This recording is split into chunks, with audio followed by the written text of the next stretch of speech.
नमस्कार मंडळी, मी नेहा महाराष्ट्र व्लॉग्समध्ये तुमच्या सर्वांचं स्वागत करते। आज आपण ना ज्वारीच्या लाह्यांपासून पौष्टिक अशी संध्याकाळी खाता येईल अशा प्रकारची आपण काहीतरी रेसिपी बघणार आहोत। तर या ज्या ज्वारीच्या लाह्या आहेत त्या खायला अतिशय उत्तम आहेत, पौष्टिक आहेत, शिवाय त्या पित्तासाठी सुद्धा खूप उपायकारक आहेत। तर ज्यांना पित्ताचा त्रास असेल त्यांनी या नुसत्या खाल्ल्या तरीही चालतात।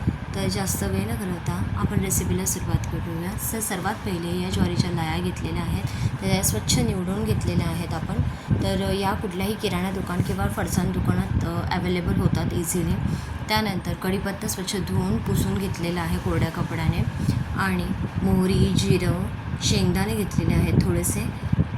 त्यानंतर मसाले आपले साधे मसालेच वापरले आहेत। लाल तिखट, मीठ घेतलेलं आहे, आमचूर पावडर घेतलं आहे। आमचूर पावडर नसेल तर तुम्ही चाट मसाला वापरला तरीही चालेल।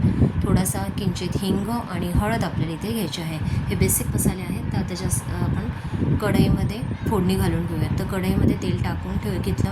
तेल चांगलं गरम झाल्यानंतर आपण मोहरी तडतडणार आहोत, आणि त्यानंतर जिरं पण तडतडून घ्यायचं। त्यानंतर आपल्याला ह्याच्यामध्ये कढीपत्ता आणि शेंगदाणे घालून शेंगदाणे चांगले खरपूस भाजेपर्यंत तळून घ्यायचे आहेत थोडेसे।